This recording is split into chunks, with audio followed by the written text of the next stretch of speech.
You know, people talk about reinventing themselves once a quarter, maybe once a year, once every 6 months. I don't think I've ever reinvented myself. I just keep going into putting myself in more difficult situations as soon as I feel like I've been able to manage the stress at said situation. We're in Uluwatu right now, and in 7 days, I'm about to move overseas to Dubai. Completely different situation to what it was 3 years ago, and even 2 years ago when I first came here to Bali. It's significant to be here right now because obviously you're seeing this on a professional camera. Whether you think that talking in front of the camera is really difficult or easy, it's something that I've done every single day for nearly 8 hours a day. And then you just get to see the finished product, whether you've seen my ads, whether you've seen my videos, or whether you've seen a previous vlog. This shit ain't easy. But now we feel like at the moment, I can just turn on the camera and just talk. And it makes sense and it'd be good and you get value out of it. And the reason why I talked about not inventing myself, my favorite word is evolve. And I'm constantly evolving. Right now, been here for 4 days, bit of a reset. You've got a fucking statue here behind us, but this is just a mental reset before I go into my next sprint. I just got back from overseas as well, in Europe. And I feel like this is significant because 3 years ago, I wanted to have my own online business. I wanted to travel, I wanted to work, I wanted to have location, financial freedom, and all this good stuff. And I wanted to be traveling and working from my phone. After having a new perspective of traveling to Europe, traveling to China, going to America, Greece, all around Bali, back and forth from Australia multiple times, Southeast Asia as well, whilst traveling, I don't want to fucking move. I want to be in the one spot. I want to work. And once I feel like I've done the work needed for said time, go somewhere else, reset like what I'm doing now, and then pack my bags and go again. People that are traveling a lot and that live this entrepreneurial lifestyle where they are traveling, they're meeting people, they're whatever, like they're not really building a crazy business. They're not really making the money that you think. The people that are really making money are doing what I'm doing right now. So I feel like this is significant because I've just got lots of different perspectives on where I was 2 years ago mentally with my goals and how I perceive the world to what it is now. My business is called Less is More. Every day, more things are coming into my life that show a mirror up in my face about, you know, why I chose that name for my business, because it's almost like a motto for my life. I've mastered the art of subtraction over the past 3 years, especially the last 2 years. Subtracting people from my life, subtracting the attachment to physical things, to my identity, and also doing too much. You know, the reason why I think we've scaled so hard, so fast, is because we're only focusing on one product. I'm sure that you've got mates that are doing trading, that are trying to do mentoring, they're trying to do 3 other things, but inside those 3 other things that they're doing, they're not doing anything that's giving them an ROI. I only do things that are gonna give me an ROI. I've had a lot of change of perspective over the past 2 years. Well, 2 years ago when I arrived in Bali, I came here because I built a villa. And I had basically got scammed from an Australian. His name was Kaiden Conlon. And this guy scammed me. I flew to Bali, bought a villa. The villa was built on dodgy land. He only paid the people to build my villa 70,000 Australian dollars, and then fucked off. And my villa ended up basically not getting finished. And there was just this whole thing. And the guy's just an absolute con artist. I'm not going to get too much into that, but that was my introduction to Bali. I paid $5,000 to a mentor. It was the only $5,000 in my pocket that I had because I didn't really know how it was going to work out. Don't believe that I really believed in myself to be here. I think that the pain I was experiencing, not being able to buy the things I want, treat my girl the way I wanted to treat her, being told what to do from a boss and not having all that freedom was enough for me to just go, I will do anything else but that. I don't even think I believed in myself to be able to have a business, scale a business, have a team, become the biggest email agency, not only in Australia, but becoming one of the biggest email agencies in e-com in the world. I didn't think that was possible. But I think the person who I was 2 years ago, I think I had a 5 out of 10 skill set with a 10 out of 10 belief. And that'll take you much further in life than having a 10 out of 10 skill set and a 5 out of 10 belief, because everything is belief. Well, everything is about how you can control the subconscious mind. I mean, now when back in the day, if something bad happened, I'd be stewing on it for months. I'd be stewing on it for weeks. Where now, if something bad happens, I'm just like, fuck, that's amazing. I've got an employee that tells me that they want to leave. That's amazing. I've got a client who the direct debits declined 3 times in the last week. That's amazing. I've had a real mental shift on how I've been able to perceive the world. And I think that's the biggest difference of what's happened with me. I bring it back to the villa. When I was going through these issues with the villa, it was coming so toxic with me that I was like tracking down how to find this guy. How can I really like fuck up this guy's life I felt like this guy had ruined me. He had it out for me. And it just changed me and made me evil. It affected the people around me. It affected my business. This was a trait that happened every day in my life, all up until I would probably say the last 3 months. Until the last 3 months, I've really been able to control maybe my anger, been able to control all these other little negative things in my life, but it's only been instant. I'm not going to sit here and lie and say that I've been able to control this beast.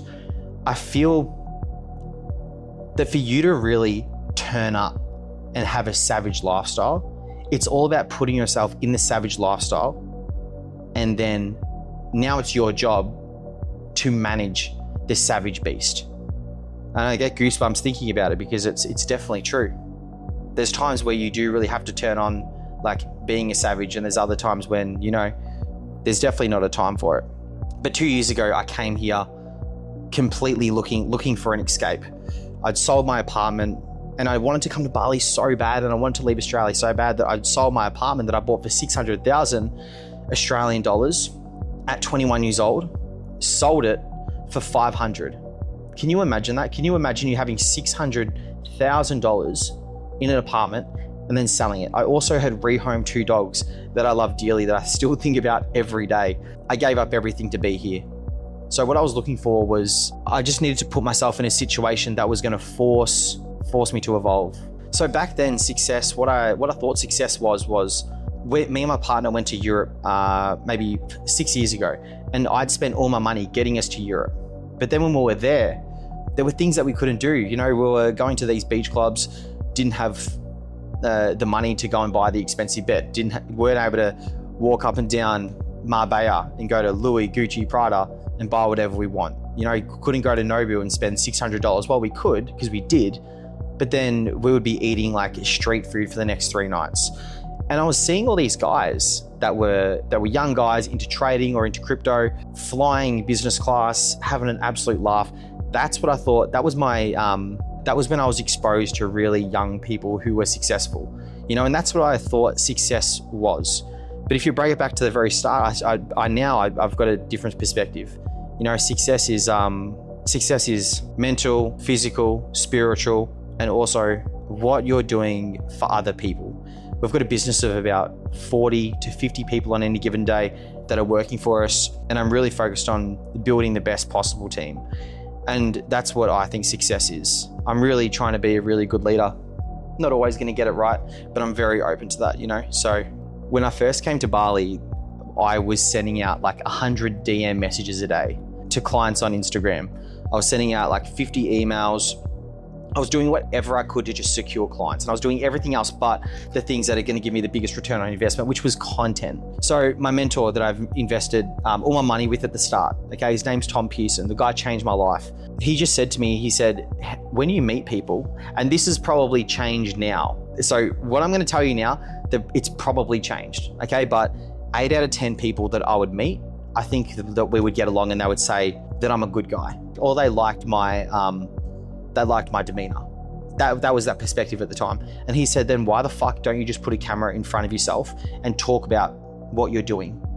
And that started to get the whole content thing going. And then my whole day really I got Armando, my full-time videographer, and we were smashing out 3 reels a day. 3 reels. We were filming 3 reels, editing 3 reels. Some days we were getting up to 5. He wouldn't leave my place until 7 at night. We were filming, editing. I was saving reels from Alex Hormozy. I was looking at the most viewed reels and TikToks that are going crazy. Every single video we did, we always said we were going to make one video is going to be better every single time.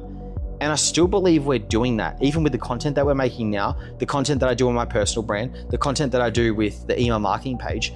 Every bit of content that we do is 1% better every single time. But that's with everything in life that I'm doing.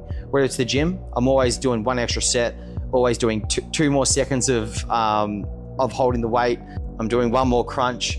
That is how life has to be if you want sustainable growth. You have to continue to push the boundaries. It's impossible to evolve if you're just going to do the same thing over and over again. It's impossible to grow your body if you're eating the same calories and then training exactly the same.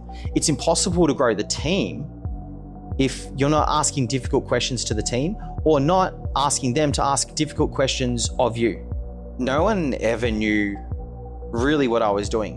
You know, until my ads started popping off, I guess in the last 8 months, no one really knew what I was doing. And I hadn't actually put my foot in the concrete and said, I'm going to be the best email marketer on the planet until maybe about 8 months ago. So there was probably about a 2-year period where like no one really knew what the fuck I was doing. And the thing that actually changed was I actually made an ad and I said, I am the best email marketer on the planet. That video would have made me $2 million at least, and still counting. It's still my best performing ad. I think I look like a bit of a crackhead in the ad because my eyes, I've got like murder eyes in it, but I really believed it. And after filming that and getting in front of some of the brands that we did, it's just been crazy. And let me bring it back. That's how you get the 10 out of 10 belief. And when you have the 10 out of 10 belief, your skill set will grow. But my belief came from results as well. So, no one really knew what I was doing. No one really knew that I was doing email marketing. No one really knew how much money or revenue we were doing. No one knew how big the team was. I reckon until the last couple of months, because I've been standing on my shit. The business hasn't really literally just been me. I'm going to give you a masterclass on how to scale an agency. You have your offer. You do not have an offer that's under $4,000. So when I first started scaling, my offers were really low. So I had to change it. Okay, minimum offer is $4,000 to $6,000. I could probably manage 5 clients myself with one designer. As soon as I signed my 6th client, I got an account manager. As soon as I signed my 7th client, I hired a COO. So that means I'm not doing the communication. I've got an account manager talking to all of the clients. I've got a designer. As soon as I got a next client, I hired the next person that I needed, which was someone that slices up the emails and uploads them. If you're in Meta, it's like you having someone that uploads all the ads for yourself before Claude. For the next 20 clients that I signed, I hired one person knowing that retainer was just going to cover the expenses of that one person. And then over time, the next 20 clients, I could just get in 20 clients, fulfill them, and the service is still going to be exactly the same. Otherwise, if you just try to do everything yourself, you're not going to fucking scale. If you're a founder, you should only be working on 3 things: hiring, filming content, and closing deals. If you're doing anything else that is outside of these 3, let's pretend your team aren't asking you questions and stuff, because that's also all fine. You need to fucking put AI in to do that job, or hire someone to do that job. 50 people in a year is what I've hired. But it's what's needed to scale hard.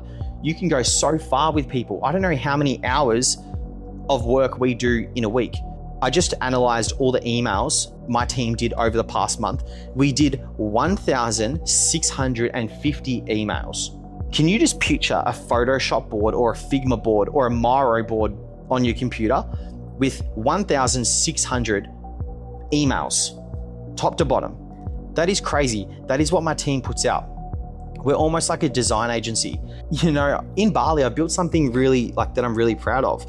I basically bought a design studio. We've got like 15 designers, 10 to 15 designers on any given day.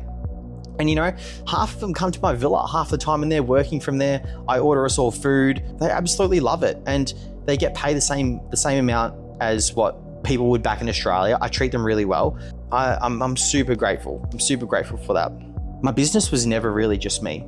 I knew that I couldn't go far just doing it myself. There was a period about a year ago when the villa that we built that we moved into in Bali that I bought, we moved to a new place and I had to pay $3,000 a month, but I paid 3 months up front. I paid like $9,000 versus the villa that we were living in. I wasn't having to pay any money. So I paid $9,000. We move into this villa and I'm content's starting to get really good, you know what I mean? But nothing's really converting. I wasn't really like breaking the damn wall when it come to getting clients. I filmed this one video and shit just went crazy. I started to get so much traction. I had random people reaching out to me. But the biggest thing was how I was closing clients. I don't know why anyone doesn't do this. When someone made an inquiry, I changed this simple thing.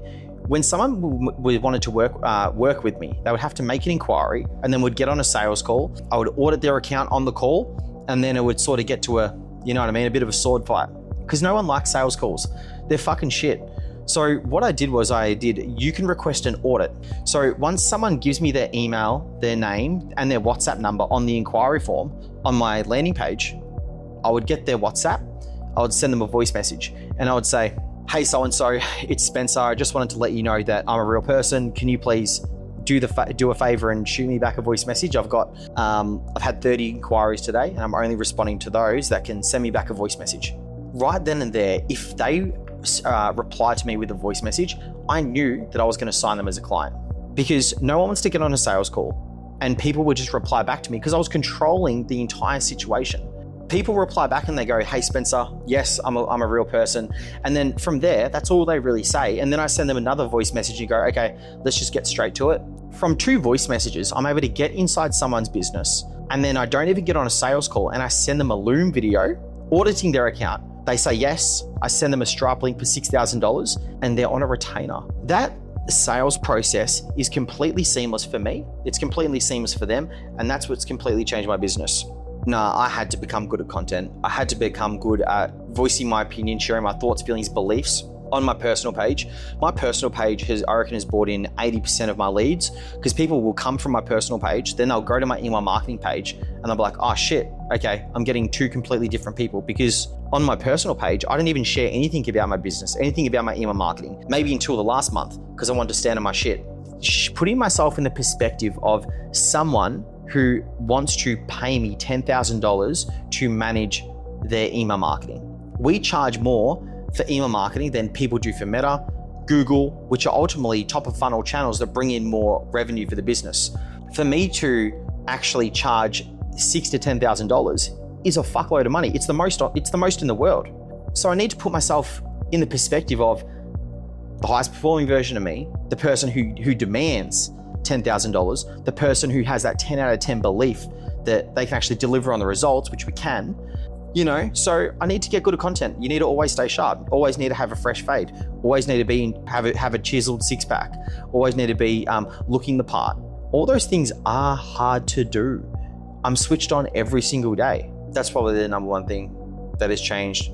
There was a point where we were at the very first villa that we moved into when we first moved to Bali, my own villa, and Belle looked at me and I was doing email marketing for service-based businesses, not e-com businesses. This is before the business that I run now. And she had basically said, "Look, babe, like, I know you're good at what you do, but you're just like shoveling shit uphill. Like, you need to go into e-com."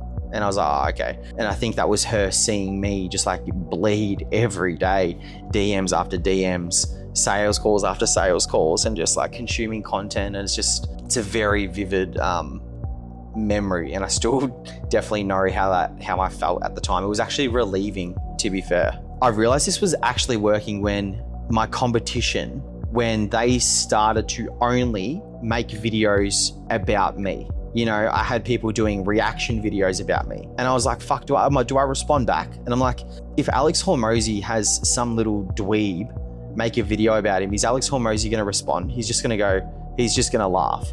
So then I just like embodied myself as like the Hormozy of whatever. I knew this was working, and I knew that I was getting under people's skin in e-com when people are just putting all their attention on you and not their own business. Then it become competitive. And then I was like, oh fuck, okay, I actually want to destroy the competition. And if you're watching this and you're in personal training, you're in mentoring, you're in Meta, you're in Google, you're in SEO, you're in website, hell, you're a fucking barista, You are fucking lucky that I am not in your niche. You're just lucky I'm a nerd in what I'm doing right now. If I was in your niche, I would fuck up every single one of you in whatever it is. I don't even do bodybuilding, and I've been walking around at basically stage ready fucking conditioning for like 2 years. My competition hate me. Agency, something that really triggers me is these agency mentors in Australia are all broke. They say that they exited an agency. You never exited an agency. If you really were making money at the agency, you wouldn't have fucking left it. I tried to do the mentoring thing when I got back from Europe 2 months ago, and I just wanted to help out guys and not even take any money. I was 2 group calls in before I had to jump off the fucking Westgate. I was just full in a room of people that would take no action, and you've wasted my fucking time. I just had to sit there and just go, you all just want to be the highest performing people in the smallest possible circle. And that's actually with life. And that's actually one of the reasons why I'm leaving Bali, because people here want to be the big fish in the small pond. I want to be a shark in an ocean and hold my weight, you know? So I guess that's why we're going to Dubai and we're going to go conquer some shit. But when did I realize this was actually working? It's when other people started to talk shit. When you're getting any friction or pushback, that's when you know you're doing the right thing. And that's what Tom actually taught me. That was one of the very first things he said, because I was making content and some people were laughing at me. And he basically just said, bro, like, people are patting you on the back. That means you're doing the wrong thing. How many people do you see patting other people on the back? So many commenting on everyone else's Instagram posts with like fire emoji, love heart. Yeah, bro, it's all fake shit. So as soon as you're not getting the love, as soon as you're not getting all that, that's when you actually know you're doing the right thing. I've got I won't mention their name, but the biggest business in Australia, the biggest subscription business in Australia. I had someone send me a message from one of my ads, and he said, you look like the biggest prick, but you look like the most confident fucking prick I've ever met. Can you please get on a call with the owner? He's in, I can't mention where he lives, otherwise you're gonna absolutely know who it is. As soon as I got on a call and I'd seen who it was, I was like, holy fuck, the content that I'm making is not only like, because I was so funny about the content that I was making, because I wasn't getting leads from nobodies. I wasn't getting leads from people doing 200K a month. This guy's a billionaire.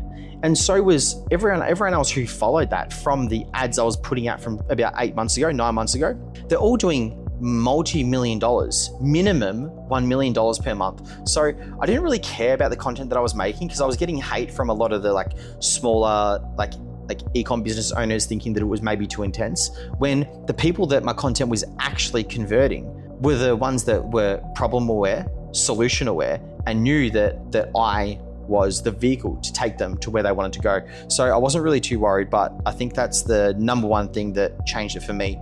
It's funny because I honestly think it all happened at once. There was a month where I could not do anything wrong. And I think I personally do think that the mindset truly came last. I think the money and the confidence came, and then I think the mindset come under it, when really it should naturally be the mindset to drive everything. But if you want me to be really honest, I think the money started coming through. I started getting confident. As soon as you stop chasing the money, it just comes even more. Waterfalls. You know, we just signed a lease at Dubai.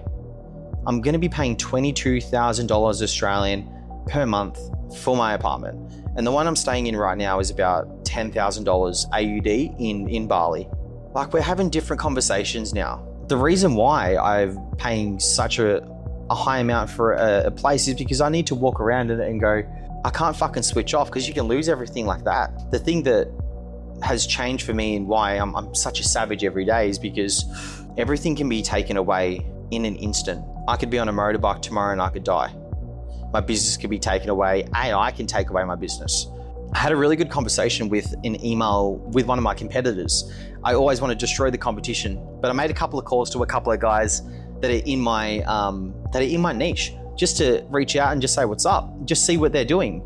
Because I know that I can provide some value about what I'm doing, and I know that they're experiencing the same problems that I'm experiencing. And when I was on the phone, I realized I was right. I was so true. One of them said to me, he was talking to a bunch of guys in Silicon Valley, and they were talking about email marketing. Email marketing is so unique compared to Meta, Google, SEO, and all these other things, because Email marketing is almost the only one you can't fully replace with AI.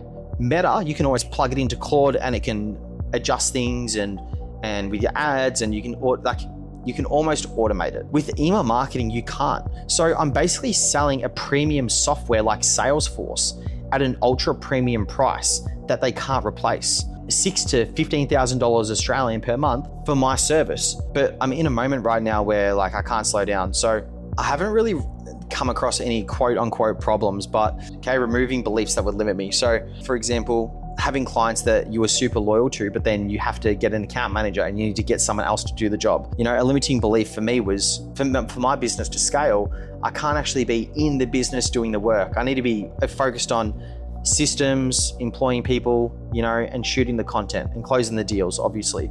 Everyone's motivated by completely different things. I wish that I could hire 40 to 50-year-old people. Rob, 50-year-old guy that's retired that has a lot of skills. Susan, who's 50 years old, that is great, and all she wants to do is be able to finish work at 4 o'clock to pick up her kids from school. This is not how easy it is. I have to employ Gen Z kids because email marketing is what these kids are interested in. But it means that they actually haven't went through the real world. They haven't worked for 7, 8, 9 years in a corporate job where you work for somebody, they're looking over your shoulder, you have to work Monday to Friday, there's no working from home, you have to catch the public transport to work, there's no guarantee you're gonna get a pay rise. If you do get a pay rise, it's $3,000 a year. People don't have the lens of experiencing these things. So when they come to work for you and you know that you're treating them well, you're paying them well, you're a good boss, you're not a fucking dickhead, and they don't appreciate it, is the hardest thing. It's probably the biggest struggle that I've had. Different personalities and dealing with, how to motivate different individuals is something that I've been surprisingly really good at, but it's something I didn't think was going to have to be something that I thought about every day. Managing people's emotions and managing people's stress, or trying to manage it, is probably the most important part of the business, and I didn't realize that it was.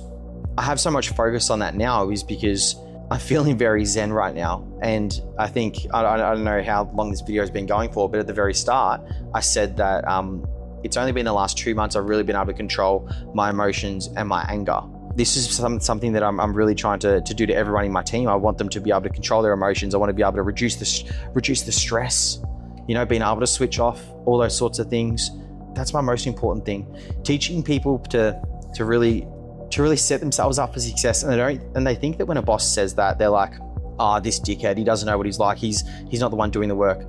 All I want people to be able to do is, I want our clients to be asked about, hey, how is the service at Less is More? And the thing I fucking hate is hearing from other clients saying about other agencies, oh yeah, they just do the job. If someone said that about my service, I would puke. Okay, so I want people to come to my service and feel that we are just as invested into their business as them. That doesn't mean that we work 24 hours a day, that we do all these last minute changes. It means that we hold ourselves to a high standard, but more importantly, we hold our clients to a high standard as well. Just follow your daily SOP and you're good in my books. Okay, I'm not asking for people to run marathons. The amount of pain that I've had to endure and the amount of mistakes I've made behind the scenes has been crazy. No one sees that. No one sees the relentless anxiety from 6 a.m. until 6 p.m. No one sees the anxiety of losing a team member, losing 2 clients worth $10,000 each, but then you needing to fork up rent for a villa. Nobody sees all these things. Nobody sees the pain that I feel or the anxiety I feel knowing that I have to confront a team member or a client. There's stress and pain that you're able to endure is completely, the success that you're going to achieve is completely dependent on the stress and anxiety that you're willing to endure at that time. And I've had to realize that the amount of stress and anxiety that I'm feeling right now is the least amount of stress and anxiety right now that I'm ever going to feel. You're always going to be feeling more stress and anxiety, but it's about how are you actually going to continue to manage that going forward. The hardest period mentally was probably when I was in China. We're turning over probably $280,000, and it was probably about a year ago. It's Black Friday. I'm away from the team. I'm onboarding team members. I don't really have all the right systems. And I was just disconnected in what was actually happening in the day-to-day. And if something had went to shit in my business, I didn't know what I was going to do, because I had people that I relied on. At the moment, you can't have all your chips in on one person or one thing. So the most stressful time was probably traveling and working. And that's why I feel like it's so impossible for you to travel and to work. Don't get it fucked up. Traveling's fun, but I love myself much more when I'm working. The second most challenging mental period for me would have been, it might have been 2 months ago when I was in Europe as well. It's always when I'm traveling, because we'd spent all this money getting to Europe, business class every single flight, no Amex, fronting up all this money, relying on people in the business to just do what they need to do without me being micromanaging them. And I didn't enjoy any of it. I wasn't present for any of it. I didn't have fun.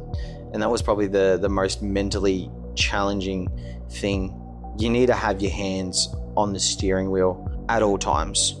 It's your role as a business owner and a mentor to be there for your team. Yes, you can enjoy it.